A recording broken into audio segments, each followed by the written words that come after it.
Hey guys, कैसे हैं आप लोग। अभी बीपीएससी का इंटरव्यू आने वाला है। तो बहुत सारे लोगों ने जिन्हें इंटरव्यू में अपीयर करना है, अभी कुछ एक्सपेक्टेशंस होंगी कि इसमें मार्क्स अच्छे आ जाए तो रैंक सुधारा जा सकता है। कुछ लोग सोच रहे होंगे कि मेंस के मार्क्स को कवर किया जा सकता है। पर इन सब चीज़ों के लिए लोगों में कुछ कन्फ्यूज़न हो सकता है कि इंटरव्यू में होना कैसा चाहिए ताकि आपके स्कोर अच्छे आ सकें। और इंटरव्यू एक ऐसा प्लेटफॉर्म होता है जहाँ पे कि कुछ चीज़ों पर अगर ध्यान दिया जाए तो मार्क्स में काफ़ी इंप्रूवमेंट हो सकती है। इंटरव्यू को लेके लोग काफ़ी सारे कन्फ्यूजन्स होते हैं कि लोग नर्वस होते हैं कि इंटरव्यू में जैसे किसी क्वेश्चन का आंसर नहीं दिया गया तो क्या हो सकता है, फिर उसके बाद नेक्स्ट क्वेश्चन पे क्या वैल्यू दिया जा सकता है या नहीं दिया जा सकता है। तो इन चीज़ों को वी ट्राई टू अंडरस्टैंड कि क्या किया जा सकता है। सबसे पहले अपीयरेंस। इंटरव्यू को लेके लोगों में जनरली ये बातें होती है कि कैसा ड्रेसअप होना चाहिए। तो सिंपल है, अटायर आप अपना सिंपल रखें। मेल कैंडिडेट्स सूट डाल सकते हैं या फिर plain shirt, plain pant. Checks कभी यूज़ नहीं करें या प्रिंटेड शर्ट्स कभी यूज़ ना करें तो बेटर होगा। टाई भी आप लगा सकते हैं। इवन आप स्वेटर भी, अच्छे स्वेटर पहन के जा सकते हैं, प्लेन स्वेटर पहन के जाया करें। और फीमेल कैंडिडेट्स के लिए सूट या साड़ी जो भी आपको अप्रोप्रिएट लगता है। फीमेल कैंडिडेट ब्लेजर्स भी डाल सकती है या फिर सूट्स वो स्वेटर भी डाल सकती हैं। पर इन सब चीज़ों में ज़्यादा कंफ्यूज नहीं होना है और ये चीज़ देखना है कि आप ऐसा ड्रेस ना पहने जो कि बिल्कुल पार्टी वेयर टाइप का लगे या फिर चेक्स हो, क्रॉस हो, काफ़ी सारे उसमें काम किया हुआ कपड़ा हो, ऐसा नहीं पहनना है। और एंट्रिंग का तरीका, जैसे सबसे पहले इंटरव्यू में आप एंटर करते हैं तो गेट खोलें और पूछ कर जाए, मैं कमिंग सर, मैं कमिंग मैम, जो भी आपको चेयरपर्सन दिखे उनकी तरफ देखें और वेट करें जब वो बोलते हैं कि प्लीज़ कम, तब जाएं। फिर वहाँ पे जाकर देखना है कि डायरेक्ट जाकर कुर्सी पे बैठ ना जाएं। आप लोग जाके कुर्सी के बगल में खड़े हो जाएं और फिर वेट करें कि जब तक आपको इंटरव्यूअर बोले ना बैठने के लिए, पहले आप विश करें। और ये जनरली सोचते कि कितने, मान लीजिए 5 पैनल के कैंडिडेट्स हैं, 5 पैनल मेंबर्स हैं, तो आप किन्हें विश करेंगे। तो जनरली किया जाता है चेयरपर्सन की तरफ विश किया जाता है, good morning sir, good afternoon sir, या फिर प्रणाम सर, जो भी करना है। और दोनों तरफ देख लीजिए, जितने भी पैनल्स हैं उनके तरफ भी सर झुकाकर उन्हें विश कर दीजिए। अब उसके बाद वेट करिए जब तक वो लोग बैठने के लिए कहते नहीं है। बहुत लोग होते हैं कि बैठ गए उसके बाद क्या, ये थोड़ा सा नेगेटिव इम्पैक्ट डालता है और ये चीज़ को इंटरव्यू पैनल मेंबर्स काफ़ी नोट करते हैं, बैठने का तरीका को।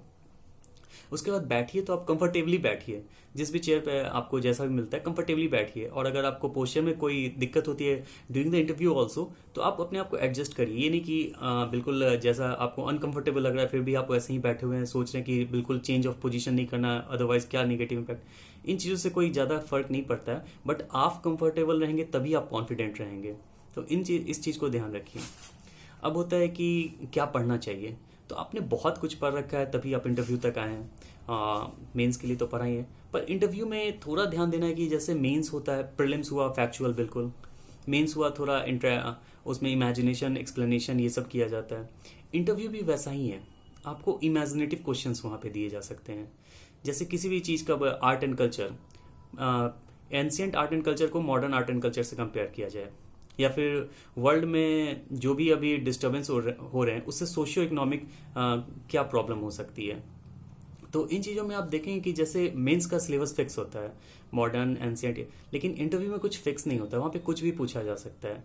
और एक बात हमेशा याद रखिए कि कोई भी कैंडिडेट 100% क्वेश्चन का आंसर नहीं देता है। अगर आप ऐसा नहीं दे रहे हैं कि जैसे मान लीजिए कुछ क्वेश्चंस आए, जाते के साथ कुछ क्वेश्चंस आपको हो सकता है कि फ्रस्ट्रेट करने के लिए पूछे, तो जैसे मान लीजिए कि आप जाए और आप इंजीनियरिंग बैकग्राउंड से हैं, तो वो कह सकते हैं कि क्या सिर्फ इंजीनियरिंग बैकग्राउंड वाले को लें और सारे आर्ट्स वाले को बाहर निकाल दें। तो इन क्वेश्चन से आपको परेशान नहीं होना है। या फिर कोई आर्ट्स बैकग्राउंड वाले जाएंगे तो उन्हें कहा जा सकता है कि आर्ट्स बैकग्राउंड वाले से इंजीनियरिंग बैकग्राउंड के लोग मिल रहे हैं तो आर्ट्स वाले को क्यों ले। तो इन क्वेश्चन से परेशान नहीं होना है, उनको हंस के स्माइल करके कह देना है कि सर जिनमें काबिलियत हो वही लोग आगे बढ़े, अगर मैं डिजर्व करता हूँ तो मैं आगे जाऊँ, अदरवाइज नहीं तो नहीं।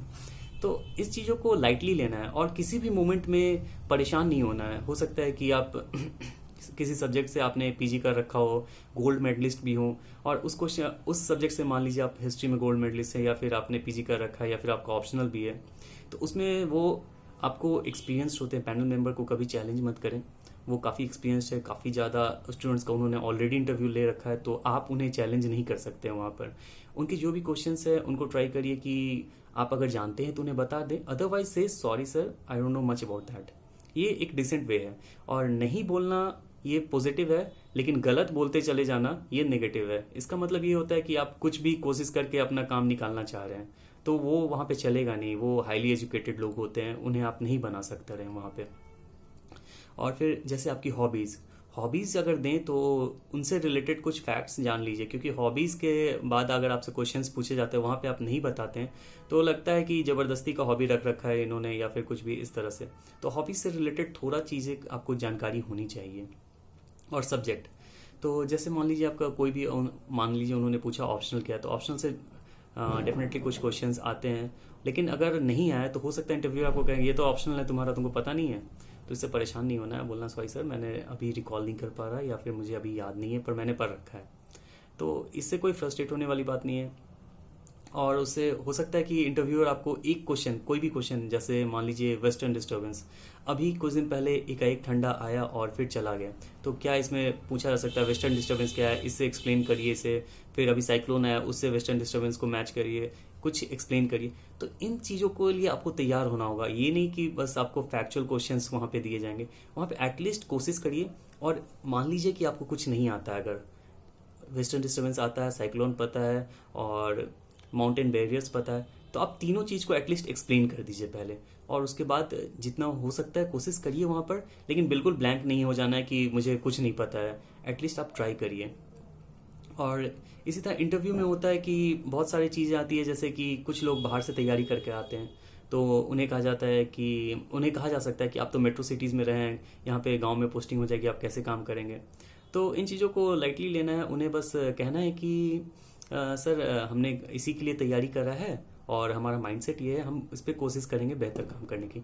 ऐसा बिल्कुल नहीं शो करना है कि आप एक्सपर्ट हैं, आप इसके लिए ही बने हैं। ये अगर आप एक्सप्लेन करना चाहेंगे तो फिर वो नेगेटिव लिया जाता है। ऑलवेज रिमेंबर कि they are looking for a humble and gentle person.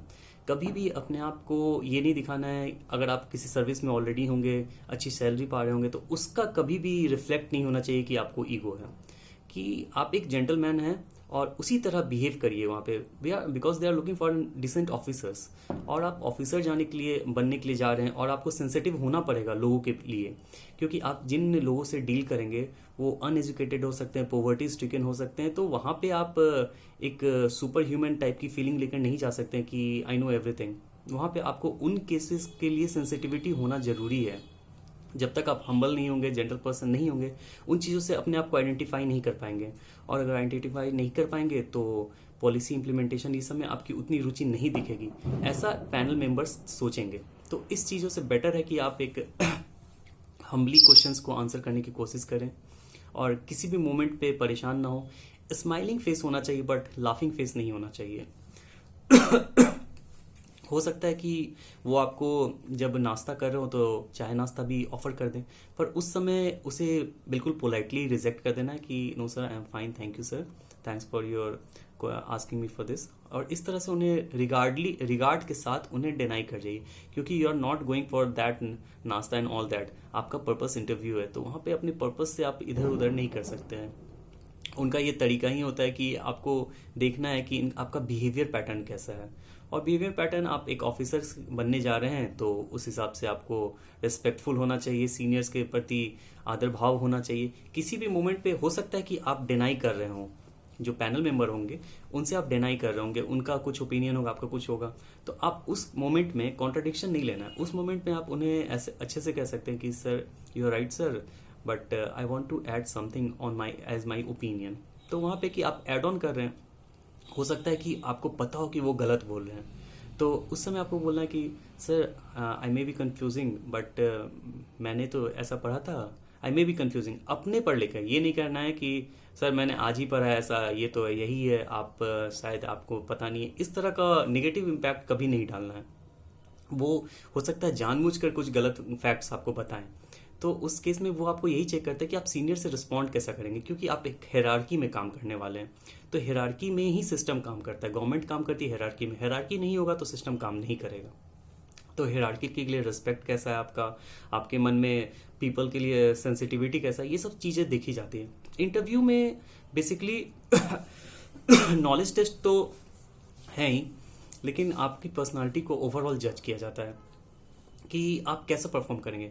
Challenges तो होंगे सर्विसेज में, बहुत सारे रिसोर्स की कमी पाई जाएगी, बहुत समय वर्कफोर्स नहीं होगा, तो इस चीज़ों में डील कैसे करेंगे आप। अपने आप को आइडेंटिफाई कैसे करेंगे लोगों की परेशानियों के साथ। हो सकता है कि आप well educated well being family से बिलोंग करते हो, पर आपको बाहर के काम में दे दिया जाए, ऐसा इमेजिनेटिव क्वेश्चन पूछा जाए, तो आपसे कहा जा सकता है कि आप उस मोमेंट में कैसे रहेंगे। आपको तो आदत है अच्छे से कमरों में रहने की, अब आपको स्कूल्स में कम्युनिटी किचन चलाने के लिए कहा जाएगा, तो आप रहोगे कहाँ, कैसे बिहेव करोगे। तो इन चीज़ों के लिए तैयार रहना है आपको। आपको बस उसका जेंटलमैन में आंसर देना है कि सर यही रिस्पॉन्सिबिलिटी मैं फेस करने के लिए यहाँ पर आया हूँ, इस रिस्पॉन्सिबिलिटी के लिए मैंने तैयारी की है और मैं कोशिश करूँगा अच्छा काम करने के लिए। और आपसे ये भी बोला जा सकता है कि would you be the first person to do like that. तो बिल्कुल नहीं, मैं सर अपनी कैपेबिलिटी के अनुसार लोगों को मदद करना चाहूँगा। आपसे पहले भी लोग काम कर रहे हैं और अच्छा काम कर रहे हैं, आप एक टीम स्पिरिट दिखाएंगे वहाँ पर इंटरव्यू में। और कुछ चीज़ें कभी भी कंफ्यूज हों तो थोड़ा टाइम ले लें, ये नहीं कि कुछ भी गलत